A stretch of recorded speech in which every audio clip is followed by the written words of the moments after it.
আজকে কাতলা মাছ বানাবো। মাছগুলোকে নুন হলুদ মেখে নেব। দিয়ে এখানে কাঁকরোল, আলু আর পেঁয়াজ, আদা, কাঁচা লঙ্কা, জিরের গুঁড়ো আর লঙ্কার গুঁড়ো ঢেকে গেছে, সেটাকে আমি একসাথে পেস্ট করে নেব।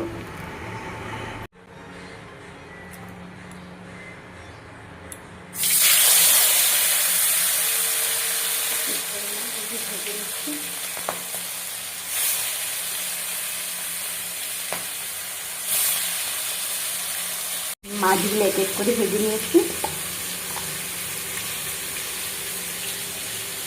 পেঁয়াজ, আদা, কাঁচা লঙ্কা, মরিচের গুঁড়া, জিরের গুঁড়াকে পেস্ট করে নিয়েছি সাথে, আর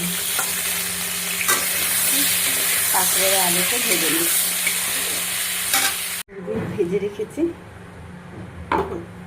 কড়াইতে তেল দিয়ে সামান্য গোটা দিয়ে সম্বাদ মশলাগুলো এক এক করে দিয়ে দিচ্ছি।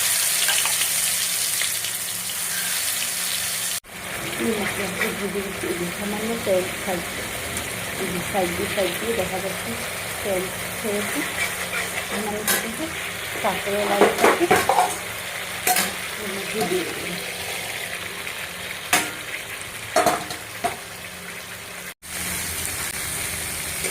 ভেজে সাথে কাঁকড়ের আলুকে ভেজে মানে তেল ছাড়া ছাড়া এখন এর মধ্যে জল দিয়ে দেবো।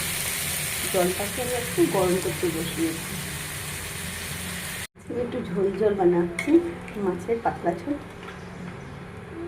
জলটা ফোটানোর পরে এর মধ্যে আমি মাছগুলি ঢেলে দেবো। একে একে মাছগুলি ছেড়ে দিয়েছি ঝোলে। 2-4 মিনিট হওয়ার পরে গ্যাস স্টপ করে দেবো।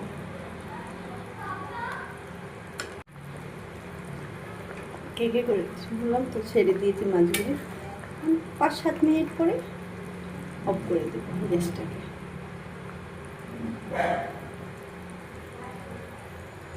আমার এখান থেকে দেখো একটা গরুকে দেখা যাচ্ছে।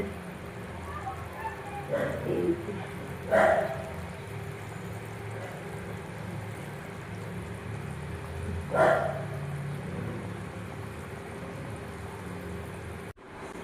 হয়ে গেছে মাছের সবজি রান্না।